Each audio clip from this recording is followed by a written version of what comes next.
Société de transport de Sherbrooke. Pour des raisons exceptionnelles, aujourd'hui, le conseil d'administration a lieu à 16 heures, aujourd'hui, le 8 septembre. Parmi les membres du conseil d'administration sont ici Mme Chantal L'Espérance, conseillère municipale, Pierre Havard, conseiller municipal aussi, Mme Dany Grondin, M. Éric Deslauriers, puis excusez-moi, Mme Évelyne Baudin, que je ne voyais pas à l'écran, mais Mme Baudin aussi, conseillère municipale, qui s'est joint à nous. Au point de vue de l'organisation de la Société de transport, il y a M. Patrick Dobson, directeur général, Michael Gauthier, directeur général adjoint et en charge des ressources humaines, M. Stéphane Veilleux, directeur de l'exploitation, M. Louis Andrino, coordonnateur du Centre de mobilité durable et aussi du service marketing de la Société de transport, Mme Claudie Champoux, excusez-moi, j'en ai un blanc de mémoire, du service des finances, et aussi Mme Hélène Scoropade du secteur administratif. Donc, bienvenue à cette séance. On irait avec l'ouverture de l'Assemblée, lecture et adoption du procès-verbal de la séance ordinaire du 9 juin et de la séance extraordinaire du 15 juillet. Donc, est-ce que ça correspond à les décisions qu'on a prises ensemble? Puis en passant, on vous souhaite un bon retour. Hein? C'est suite aux vacances de la période estivale. Bon retour à tous. Donc, ça semble être unanime. Ça représente bien les sujets qui ont été abordés et les décisions qui ont été prises. On s'est rendu au point 3, adoption de l'ordre du jour. Monsieur le directeur général, M. Dobson, il n'y avait pas d'autres sujets à ajouter à l'ordre du jour. Aucun sujet à ajouter. Donc, période des questions des personnes malheureusement présentes, ce n'est pas le cas aujourd'hui. On espère revenir à la normale le mois prochain. Donc, c'est les correspondances qu'on a reçues en lien avec les questions adressées au conseil d'administration. M. Dobson, on avait 3 questions, il me semble. Oui, on a M. Martin Truchon. Ce n'était pas une question, c'était plus des suggestions. Il nous proposait, entre autres, d'utiliser un appareil de type balayeur d'ondes pour suivre, entre autres, les ondes de la Sûreté du Québec et pour connaître rapidement les problématiques qui peuvent survenir dans le cadre des opérations courantes. M. Truchon aussi, en écoutant les ondes, constate, selon lui, qu'on n'utilise peut-être pas pleinement la carte de la ville de Sherbrooke qui fait état des travaux. Donc, nous suggère de l'utiliser davantage. Donc, merci, M. Truchon, pour vos commentaires. On a M. Alexandre Sirois qui nous a fait une demande pour ajouter du service au point des rues Marois et Arthur Dupuis.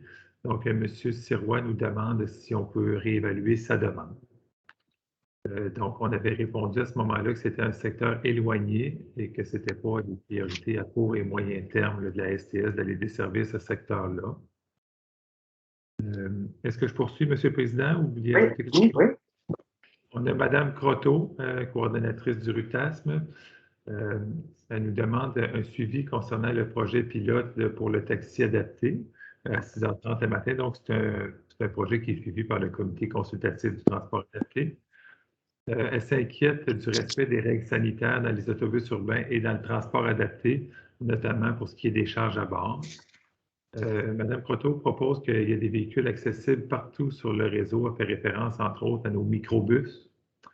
Elle nous demande si on va prendre le virage électrique au transport adapté. Et nous demande aussi si jamais on va de l'avant avec un tandem électrique, on souhaite que les personnes du milieu soient impliquées. Donc, ça fait le tour, M. le Président. Merci beaucoup. Je présume, en lien avec les questions de Mme Croteau, on va lui faire suite. En lien, on a parlé, la question était, une des questions était sur l'achat des véhicules électriques pour le transport adapté. À moi, je me trompe, on avait prévu pour 2020 d'en avoir, mais malheureusement, le produit qu'on voulait acquérir n'était pas à la fine pointe de la technologie qui fait en sorte qu'on a racheté en 2021 des véhicules à essence. On a fait demander une dérogation au ministère et on attend toujours que le produit idéal et le plus fiable soit disponible pour s'assurer que l'achat qu'on va faire va être judicieux. Il y a déjà des sociétés de transport comme Montréal, entre autres, qui ont une plus grande flotte de véhicules qui fait en sorte que lorsqu'ils en ont un ou deux de stationnés, l'impact est beaucoup moindre que nous à Sherbrooke.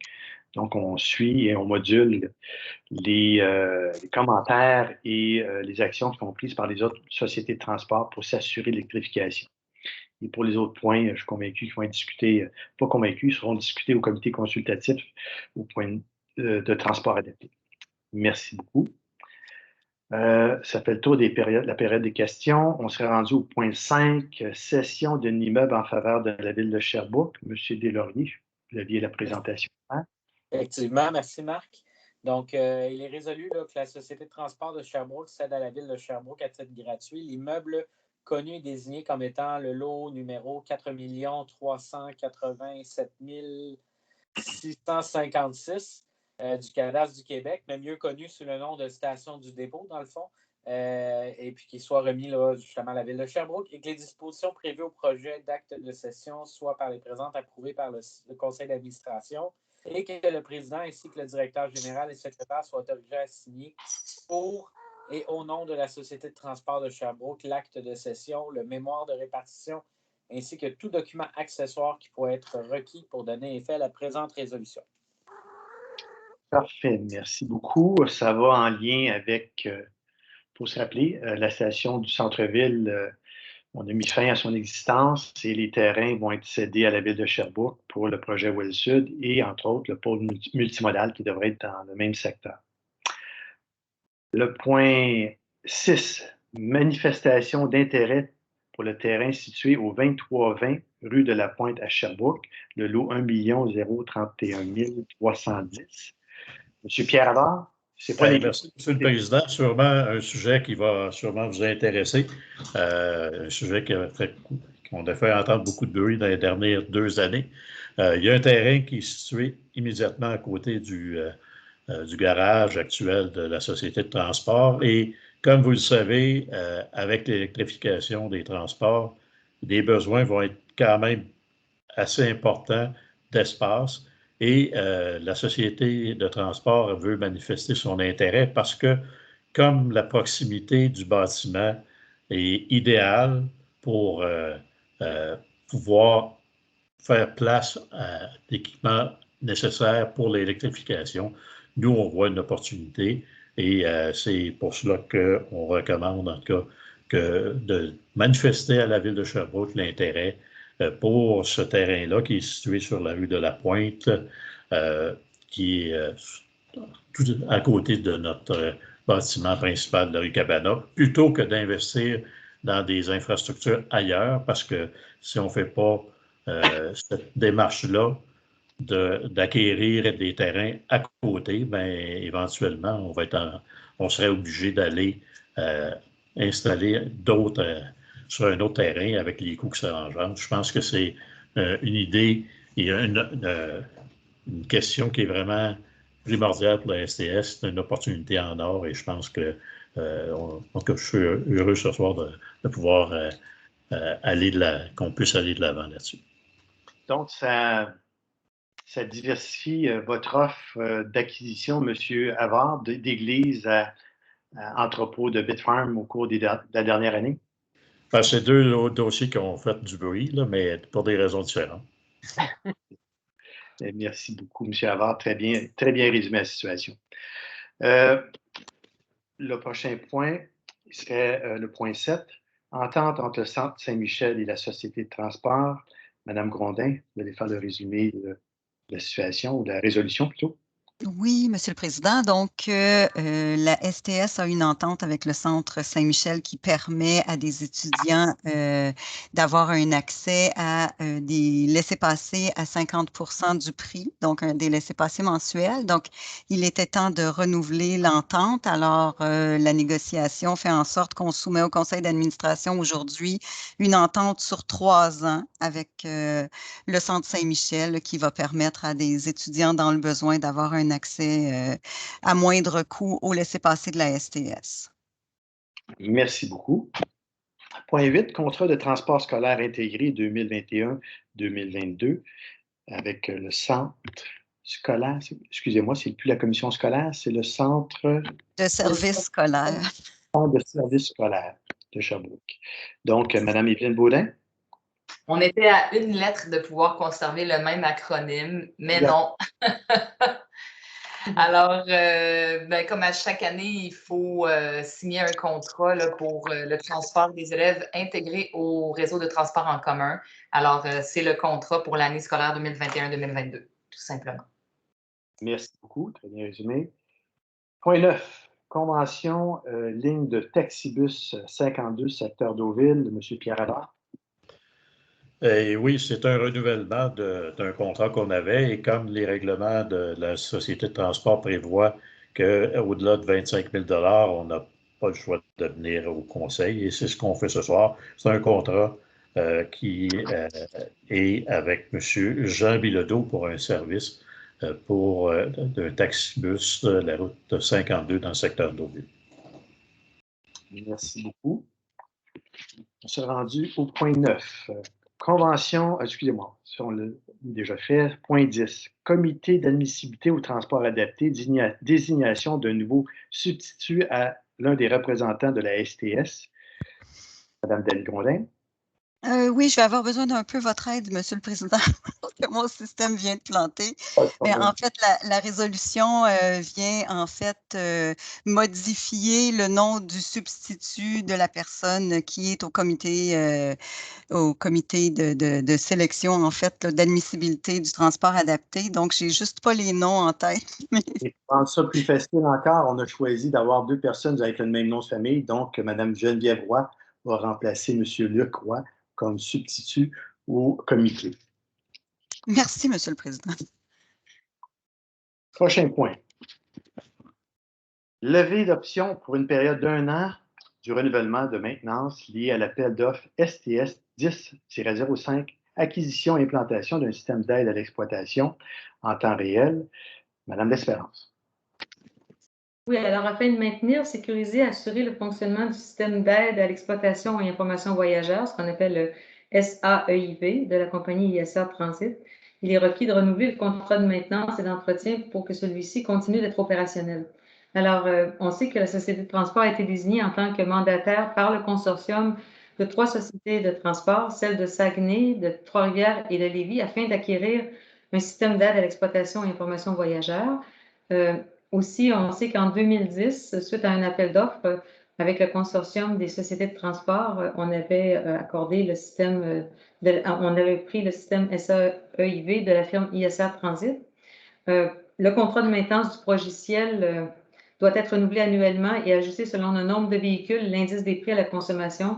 Donc, ce serait d'approuver avec les autres sociétés participantes donc le contrat de maintenance pour l'ensemble des sociétés pour la période du 1er décembre 2021 au 30 novembre 2022. Merci beaucoup, Mme L'Espérance. Peut-être un complément d'information, vous l'avez clairement identifié. C'est une acquisition qu'on a faite en 2010. Et parmi les revendications que la Société de transport de Sherbrooke a fait, et aussi l'Association du transport urbain du Québec auprès du gouvernement, c'est que ce genre d'équipement-là, malheureusement, selon le gouvernement ou le financement, selon eux, ça a une durée de vie d'environ 15 ans. C'est comme dire à quelqu'un que vous allez garder votre téléphone cellulaire pendant 15 ans. La technologie est tellement évolutive qu'il doit y avoir un changement dans les critères de financement. Donc, on l'espère pour les prochains achats de ce genre. Le point 12, rapport financier au 30 juin 2021. Madame Évelyne Baudin, présidente du comité des finances. Oui, alors 6 mois après le début de notre année financière, on a un rapport, puis on voit qu'on est quand même très près des budgets qui avaient été adoptés. Donc, 4 faits saillants. On a reçu du programme d'aide au développement du transport collectif, volet optimisation 2020, un montant supplémentaire non budgété de 535 000 qui en fait explique à lui seul pratiquement l'entièreté de l'écart dans nos revenus anticipés. Pour les autres recettes, les résultats, c'est ce qui était écrit, donc les écarts sont non significatifs. Au niveau des dépenses, pour compenser le manque de chauffeurs, on a dû avoir plus d'heures supplémentaires que ce qu'on avait prévu, mais ce n'est qu'un écart défavorable de 80 800 $. Puis, les dépenses au transport adapté ont diminué à cause de la baisse d'achalandage, ce qui diminue également nos dépenses dans ce secteur-là, donc un écart favorable de 385 000 $. Merci à notre nouvelle trésorière pour ce travail. Oui, quand vous avez expliqué, le surplus est dédié en grande partie d'une subvention non budgétée. C'est parce que c'est un nouveau programme de subvention qui n'était pas dans les carton. Donc, c'est une bonne nouvelle pour nous. C'est un programme de subvention qui récompense les sociétés de transport pour avoir ajouté du kilométrage par capita, des heures de service, aussi les revenus par heure de service commercial et aussi les distances parcourues. Donc, on est récompensé pour la performance qu'on a faite. Chose qu'on s'est questionné à plusieurs reprises lors de la COVID, est-ce qu'on réduisait le service? Puis ça avait été clairement identifié qu'on se pénaliserait nous-mêmes par des programmes de subvention. Chose certaine, les subventions qu'on avait eues au cours des dernières années ont été beaucoup inférieures à ce qu'on reçoit en lien avec les coupures de services qu'on envisageait. Prochain point. C'est pour le compte rendu de la réunion du Centre de mobilité durable de Sherbrooke du 25 mai. Parmi les enjeux, c'est l'organisation du forum qui va être organisé en octobre prochain. Donc, on va être en mesure de transmettre à l'ensemble de la population et entre autres les membres du conseil d'administration de la Société de transport, les conférenciers et les dates de l'événement. C'est sûr qu'on module aussi en temps réel la COVID, comment ça progresse pour savoir si ça va être en présentiel ou un webinaire. Donc, à suivre. Point 14. Modification de convention cadre pour différents achats regroupés en 2020. Monsieur Éric Deslauriers. Merci, M. Deneau, de m'accorder la parole encore. Donc, je vais vous expliquer un petit peu le contexte pour ceux qui ne sont pas familiers avec les acronymes, là.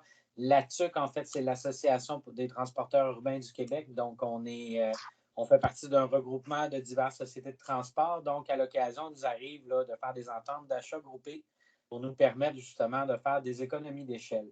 Donc, la résolution qui nous concerne ici touche à ce genre d'entente-là. Donc, il y a eu en cours de route là, au niveau de cette entente-là qui touchait le recapage des pneus. Il y a eu des opportunités additionnelles qui se sont rapportées à l'acquisition de pièces diverses. Donc, c'est pour cette raison qu'il est résolu que le préambule de la présente résolution en fasse partie intégrante, que le montant total autorisé par le fournisseur prévaut pour le bloc 1 de l'appel d'offres numéro 60000100285 relativement à l'acquisition de pièces diverses, le tout selon les conditions de la Convention cadre 2020, soit de 176 575,90 $, que le montant total de l'annexion de la Convention cadre 2020 soit modifié pour un total de 319 611,99 $, pardon, afin de considérer les variations de prix applicables en cours de contrat et que la dite annexe 1 soit conservée aux archives sous le numéro A1934. Merci beaucoup, M. Deslauriers. Point 15. Qui serait modification de la convention cadre pour différents achats regroupés en 2021. M. Pierre Havard. Bien, avec les explications de M. Deslauriers concernant les acronymes, je n'aurais pas besoin de faire cette présentation-là. Mais c'est un peu le même principe, mais on parle pour 2021. On fait l'acquisition de pièces nécessaires qui n'avaient pas été prévues à l'époque quand on a participé à l'encadre de l'entente et de la résolution 127-20 du conseil d'administration. On vient ajouter des pièces pour inclure des moteurs pour les autobus hybrides et différentes pièces là, qui sont nécessaires pour bien faire fonctionner la société de transport. Et c'est des coûts additionnels de 625 000 qui ont été identifiés face aux opportunités qu'on a d'acquérir à un meilleur coût des pièces là, pour notre flotte de véhicules. Merci beaucoup, M. Havard. Point 16. Approbation d'une convention cadre pour différents achats regroupés pour 2022. Madame L'Espérance. Oui, alors là-dessus, l'Association des transporteurs urbains du Québec a mis sur pied différents comités d'achat regroupés pour les 9 sociétés de transport. Alors, les achats regroupés permettent aux sociétés de transport de générer un plus grand pouvoir d'achat dû au volume, de même qu'une plus grande expertise, sa préparation des devis, entraînant par la force des choses des économies d'échelle, comme on a dit précédemment.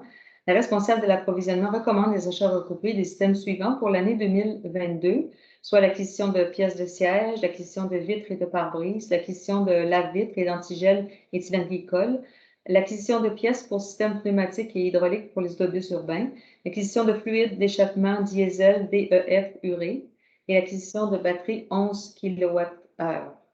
Donc, considérant toutes ces ententes qui sont conclues pour la période du 1er janvier au 31 décembre 2022 et qui visent l'acquisition de divers biens et services, alors ce serait que le préambule de la présente résolution fasse partie intégrante de la résolution, que la Société de transport de Sherbrooke s'engage par la Convention cadre pour divers achats regroupés que je viens de nommer visant à mandater au terme de l'annexe 1 chacune des sociétés, à être soit mandataire, mandante ou non participative pour chacun des achats regroupés qui est mentionné, à respecter selon le titre qui lui est attribué pour l'achat regroupé concerné avec les obligations qui lui incombent.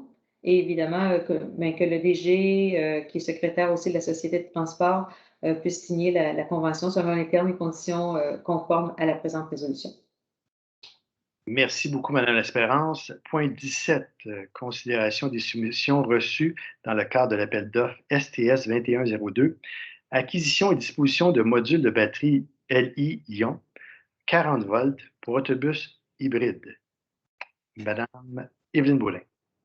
Oui, alors on a reçu la soumission de CityView Bus Sales and Services pour 260 763,30 $, toutes taxes incluses. Alors, on recommande que ce soit approuvé.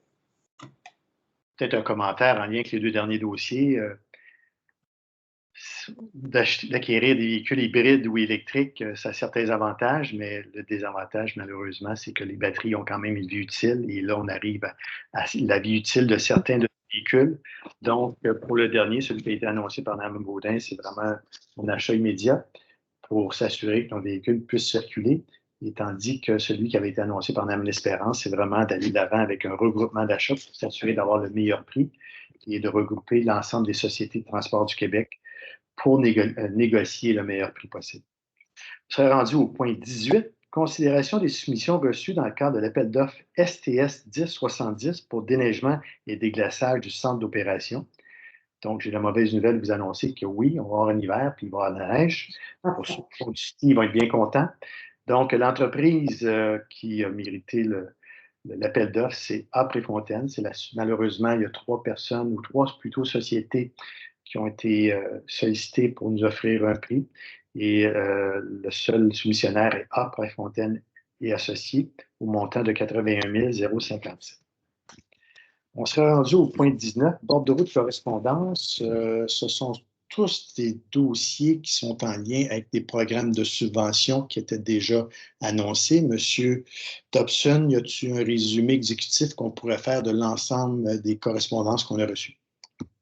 Oui, rapidement, on a reçu 11 correspondances qui proviennent du MTQ. Donc, comme l'a dit M. Deneau, ça concerne le financement de plusieurs projets qui sont déjà engagés. Donc, c'était du financement qui était attendu. Et les sommes versées pour l'exploitation de notre réseau, c'était aussi des subventions qui étaient attendues. Donc, des bonnes nouvelles. Merci beaucoup. On serait rendu, excusez-moi, au message des membres du conseil d'administration. On va commencer par Mme L'Espérance, qui a une activité aujourd'hui d'envergure, qui est le rendez-vous d'Howard. Donc, pour vous libérer le plus vite possible pour aller à votre activité, qu'on va aller vous rejoindre un petit peu plus tard. Donc, Mme L'Espérance.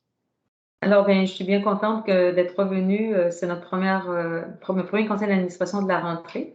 Alors, évidemment, on ne sera pas très longtemps, le conseil actuel, avec vous, puisque le mandat se termine au mois d'octobre. En fait, la dernière rencontre que nous allons voir ensemble, c'est au mois d'octobre. Mais je veux simplement saluer tous les efforts qui sont faits pour offrir le meilleur service dans le contexte actuel. Et je pense qu'on peut dire que notre clientèle jouit justement d'un très bon service avec des gens attentionnés et puis des chauffeurs d'autobus notamment, parce que c'est eux qui sont les plus près de la clientèle qui font en sorte qu'on oublie le contexte, malgré le masque, là, on oublie quand même le contexte et on peut se sentir en sécurité à toute heure du jour et du soir. Merci beaucoup. Madame Evelyne Baudin. Madame Baudin. Merci. Excusez-moi. Oui, vous m'entendez bien? Très bien. OK, parfait. Ben, je voulais inviter tout le monde, que ce soit les gens du conseil d'administration, de l'administration ou les utilisateurs et utilisatrices de la STS, à la fête du vélo qui est organisée le dimanche 19 septembre au parc Jacques-Cartier de 10h le matin à 3h de l'après-midi. C'est une belle occasion pour célébrer la pratique du vélo, qu'on aime beaucoup, apprendre plein de choses, s'exprimer. Il y a plusieurs activités qui sont prévues. Alors, vous êtes tous et toutes bienvenus. Est-ce que la STS je me rappelle, en tout cas, c'est sûrement pas l'année dernière. L'autre année d'avant, il y avait un autobus qui était sur place, j'imagine, pour faire la démonstration du rack à vélo, le support à vélo. La réponse pour Mme Baudin.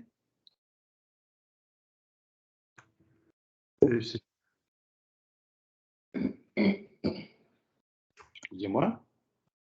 On n'avait pas eu la demande, mais il n'y aura pas de problème pour organiser ça, c'est certain.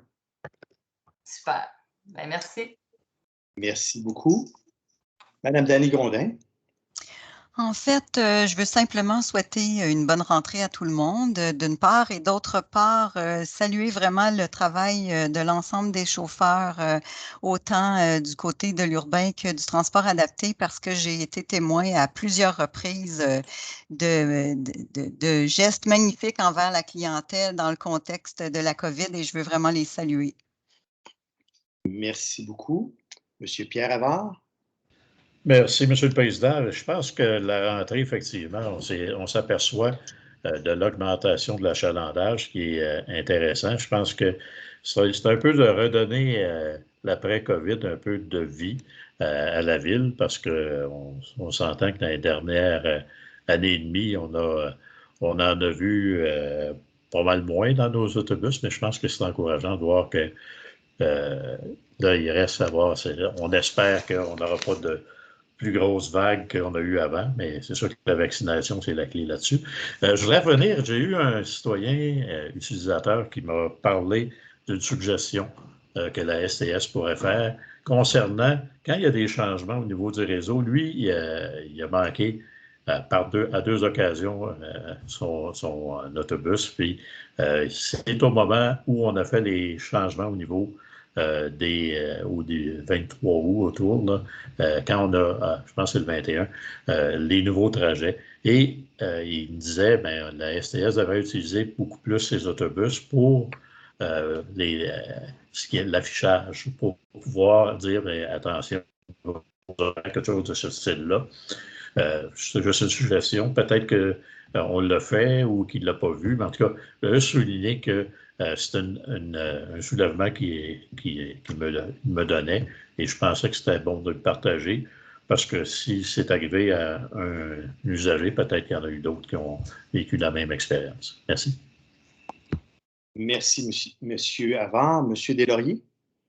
Oui, merci, Monsieur le Président. Donc, je tiens à souhaiter une bonne rentrée à tout le personnel de la STS ainsi qu'à l'ensemble des utilisateurs, moi y compris, du réseau de transport. Souligner qu'effectivement, à l'automne, normalement, avec la rentrée académique, il y a toujours une augmentation là, de l'achalandage. C'est une très belle occasion, justement, de donner une bonne image de notre société de transport et de son efficacité. Donc, voilà. Merci beaucoup, M. Deslauriers.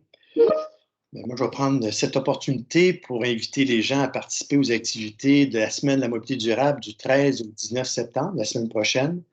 Donc, on invite les gens à délaisser la voiture solo pour utiliser, bien entendu, le transport en commun, le transport actif, le covoiturage. Il y aura des webinaires qui vont offerts aussi, la randonnée des élus, le tour du silence aussi, et aussi une foire sur la mobilité durable. On invite les gens et les corporations à s'inscrire sur mobilitédurable.qc.ca.